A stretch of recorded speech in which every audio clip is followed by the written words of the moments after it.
Leo ni tarehe 3 mwezi wa pili mwaka 2026. Majira ni saa 9 na dakika 33 majira ya Minembwe huko.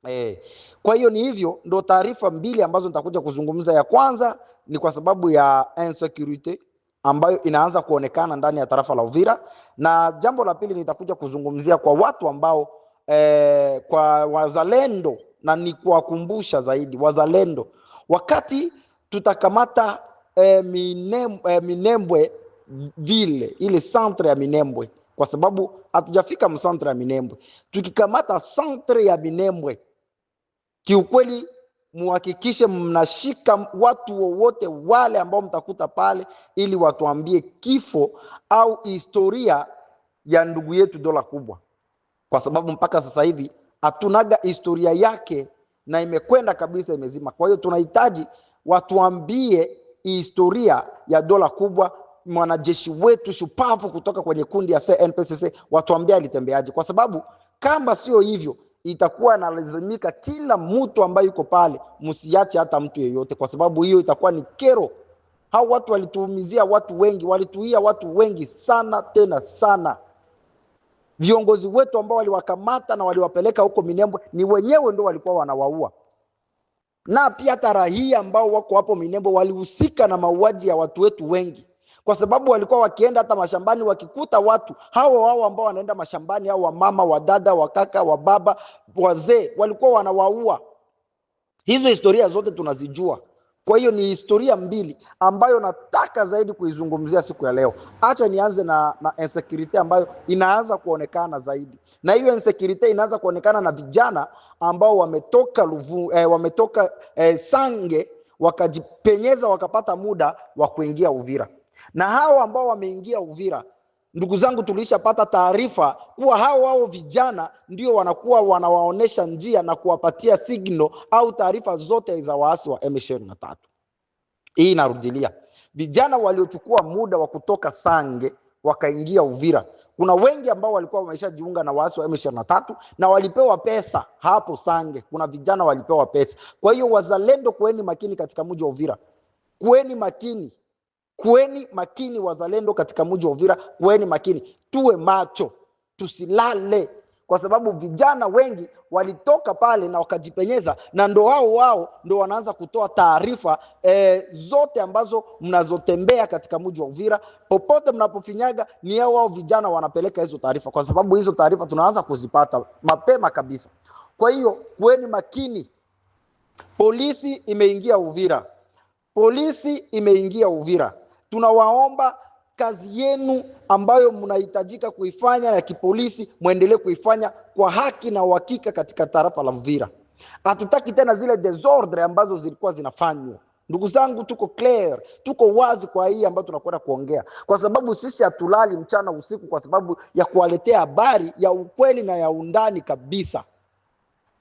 Najua kuna watu ambao wamejitolea kuwasaka hao vijana wote. Kuna watu walijitolea na kuna wazalendo pia wameanza kuwatafuta, lakini tunakazia zaidi, muendelee kuwatafuta hao vijana, wapatikane kwa haraka, kwa sababu wenyewe ndo wanaanza kuandaa njia tena ya waasi wa M23 kuingia Uvira, kwa sababu deja ma insecurity zimeanza tayari, taarifa zimeanza. Pia hao wakina mama pia wamoja walipewa pesa hapo Sange, kwa sababu M23 iko Sange na ikutoka Sange na imeshirikiana na vijana wengi hapo Sange. Utuambie kijana aliyekwenda kulipua grenade Musoko ameshikwa na waasi wa M23, mpaka leo yuko nao na wanamuweka, kwa sababu anajua akishikwa na wazalendo atauawa, kwa sababu wanajua wenyewe ndio walifanya hiyo kazi na walimpatia hiyo grenade, akaenda kulipua pale na wakamchukua, wakamulindia usalama wake, kwa sababu anajua angeshikwa na wazalendo angeuawa. Imagine ni wangapi waliopewa pesa, ni wangapi sasa hivi wanashirikiana na waasi wa M23. Kueni makini wazalendo, kueni makini. Hawa waasi wameingia wengi na wako Sange sasa hivi, wameingia wengi Sange. Najua ni mbolea. Nilianza kuambia kuwa wameleta vyombo vyetu ambavyo walivibeba, wamevileta, na hivyo vyombo tayari vinaanza kujirudisha vyenyewe. vinaanza kujirudisha. Niliwaambia ndio ile sisteme ya mbuzi ukiwa unaichinja, miguu inapigaka, inapiga, unafikiria labda atasimama tena atatembea, lakini tayari inakuwa ni trop tard. Watu wanaanza kusubiri tu wa kuchoma nyama wanachoma, wa kukula ya sosi wanakula, ya supu, ya hivyo. Ndo M23 ambayo imekuja sasa hivi, imekuja na ile nguvu ya mwisho ili tupate kuwamalizia wawe basi mbolea ndani ya tarafa la Uvira. Kwa hiyo ni taarifa. Kweni makini sana na wakina mama, kweni makini, kwa sababu ukiwa mtu ambaye bado upo sehemu ya wahasi wa M23 wapo tayari, hapo kuna uoga, kwa sababu utazungumza kitu chochote kile kinachohusiana, kwa sababu sisi Wakongomani tuna uoga. Sisi Wakongomani tunaongea sana, lakini ndani ya mioyo yetu tuna ule uoga. Kwa sababu hapa niwaambie, kuna watu bado wanaongea na wanatoa siri za wazalendo, kazi yote wanaoifanya. Popote pale wanapokwenda, kuna wale ambao wanaendelea kutoa hizo siri, na ni kwa sababu wanawekwa bunduki. Lakini sehemu zingine kuna watu wanasimama hodari na kusema sina hata haja ya kutoa siri moja, bora nife. Na wewe utakuwa unakufa kwa ushujaa zaidi, kwa sababu utakuwa umekufa kiwalali na ukweli. Hii nawaambia kweli. Lakini sisi Wakongomani tuna ile uoga, tuna uoga wa kufa. Na wakati kuna wanajeshi wamejitolea kupigania nchi, kuna wazalendo wamejitolea kupigania nchi, kwa nini sisi tuendelee kuweka uoga? Kwa nini sisi tuchukue jukumu ya kuendelea kuweka uoga?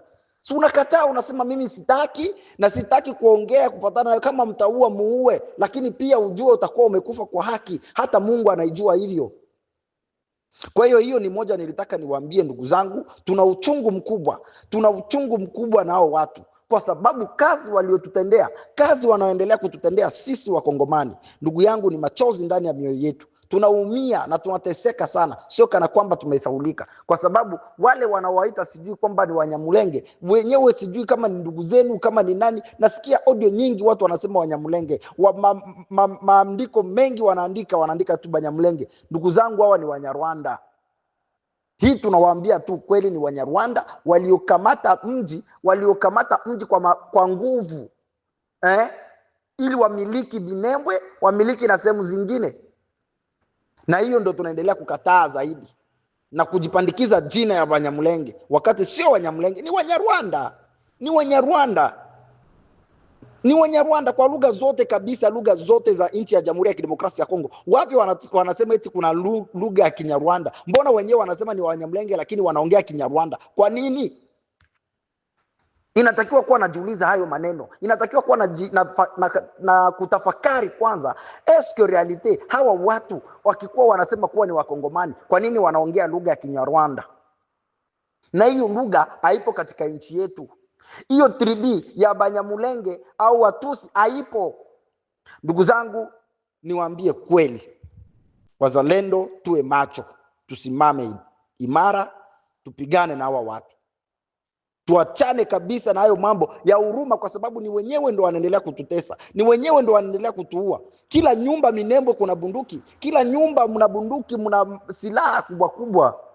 Sasa tukikuwa na ule huruma sisi kama vile Wakongomani, uoga ndani yetu kila siku, tukikuwa sisi ndo watu wa uoga, tutaendelea kuteseka na hivi vita vitaendelea miaka yote nenda rudi.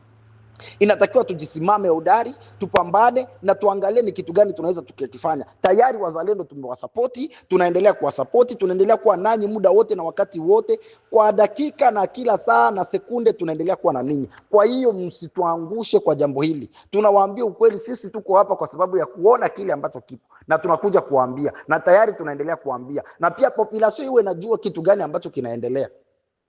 Tofauti na secret militaire ambazo tu hatuwezi tukazisema, lakini haya yatakuwa yako wazi zaidi kuwa ni kujipanga na kuendelea kujipanga.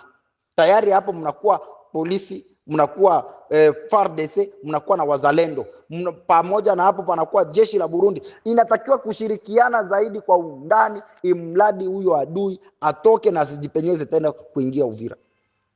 Tuache zile madistraction zetu za kuendelea kubebana. Najua hayo mambo yote yamemalizika. Tuko na coordination moja ambayo ni ya mzee William Amuri Kutumba, iko pale. Fika ku coordination, kama hauna risasi, kama hauna bunduki, kama hauna nini, kama hauna kitu chochote chakula, fika ku coordination, itakuwa accorde bien na itakuonesha namna gani gisi utakavyotembea. Kwa hiyo tunawaomba ndugu zetu wazalendo, tunawaomba ndugu zetu wa FRDC, tunaomba ndugu zetu polisi, tunaomba ndugu zetu raia ambao wanaishi katika mji wa Uvira, katika fasi yeyote ile, tunawaomba tusimame hodari na tuwe watu ambao tutakwenda kupinzana na hao maadui, na tuwe watu ambao tutakwenda kuwataja watu ambao wanaendelea kufanya mabaya. Sio kana kwamba alipewa $1000, alipewa $2000, akiwa kupatia wewe $100 ube $200, anakununua na wewe mnaanza kushirikiana kwa sababu ya $200. Sisi wakongomani nani aliyetuloga?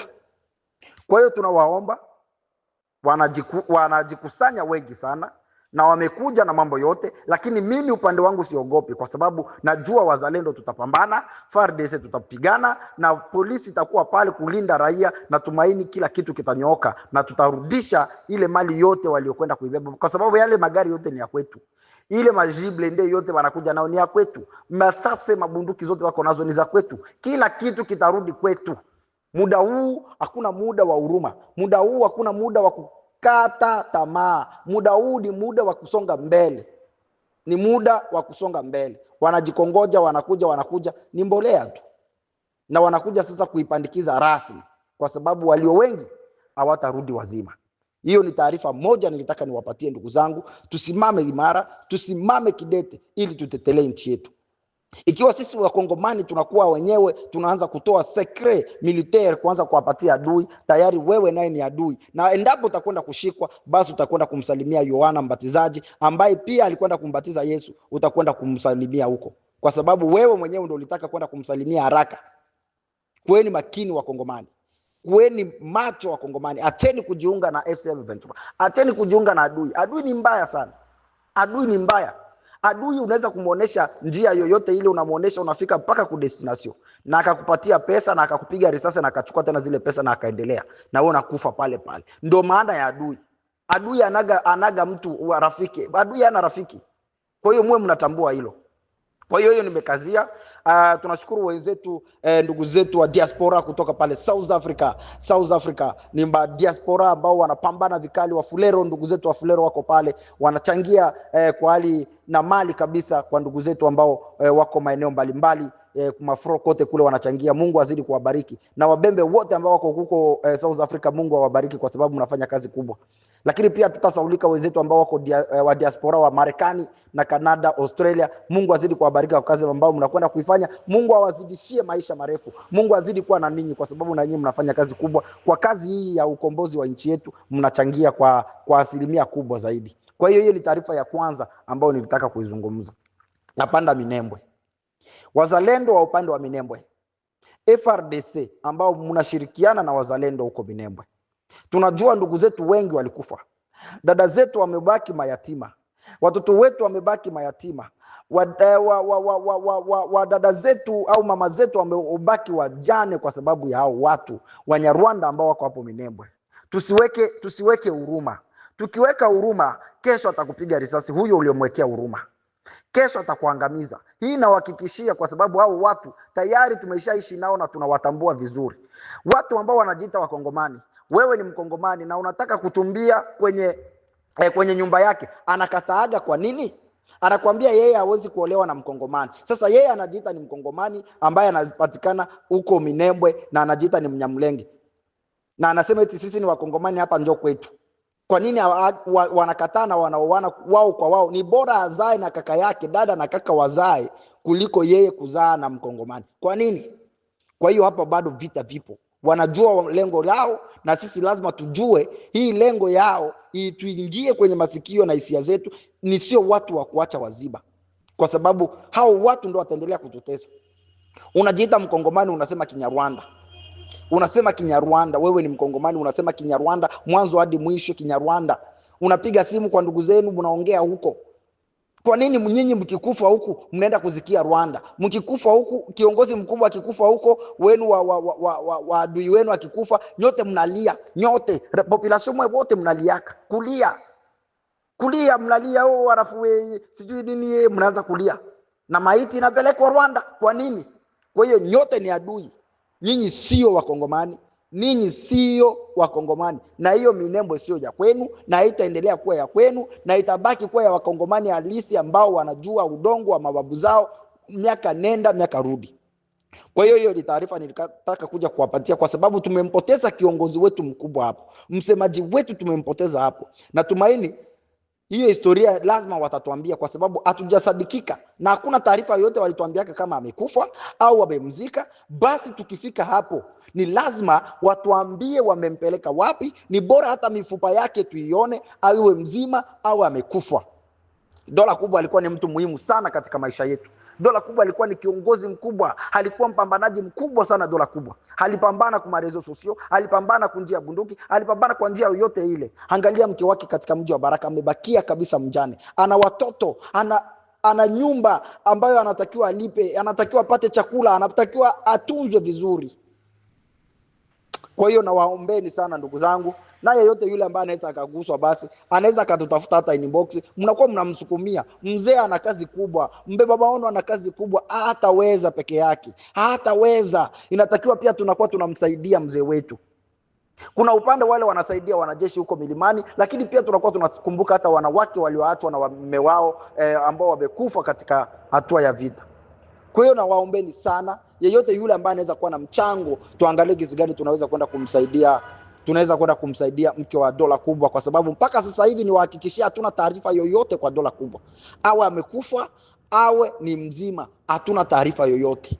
Kwa hiyo nawaambia ndugu zangu, nawahakikishia kwamba kwa jambo hili ambalo limekwenda kutokea, tusimame kidete hapo Minembwe. Mimi kwa upande wangu sikukuwa hata na haja ya kuacha hata mtu mmoja, kwa sababu wote hao ni adui, na mtoto ni adui, kwa sababu hata huyo mtoto ukikutana naye anaweza akakupiga hata bunduki. Hata mtoto anajua kumanipile bunduki kwa hao Wanyarwanda ambao wako hapo. Kwa hiyo nawaambia tushirikiane. Kwa yeyote yule anaweza kuwa na roho nzuri, mke wa Dola Kubwa yupo, ana watoto, kamata hata saki 2 za unga, tuma watu waende kumpatia. Tuma hata $20 ya mboga, $10 ya kwenda. Yaani ajihisi tu vizuri kuwa naye amekumbukwa, japokuwa mume wake mpaka sasa hivi hakuja kwa historia yoyote kutoka kwake. Mawasiliano, nina voice hapa ambazo alinitumia mwisho. Alinitumia voice za mwisho ninazo. Nikisikia hizo voice mimi waga naumia sana, kwa sababu nilitumika naye sana. Michango mingi sana ilikuwa nafika kwenye mikono yake. Tulitumika naye sana. Power bank mimi ambao nilinunuliwa mimi. Power bank mimi nilinunuliwa na watu, walinunuliwa power bank. Ni yeye ndo nilikwenda nampa power bank, bwana, mawasiliano isikatike, chukua power bank hii. Tena power bank kubwa. Ni mimi ndo nilikwenda nampatia ile power bank. Tena ilikuwa mpya, nilikuwa bado nafanya nao siku 2. Nikaenda nampatia Uvira pale, ndo amepandia akaenda huko juu ya Minembwe. Nikaenda nampatia hiyo power bank, tuzidi kuwasiliana na hii mawasiliano isikatike, kwa sababu wakati wewe utakuwa Minembwe utakuwa unanitumia mainformation, itakuwa napendeza, kwa sababu mimi nimebaki na mzee huku, mainformation izidi kuendelea mimi pamoja na msemaji wa NPCC yake William Amuri Kutumba ambaye anaitwa Darto.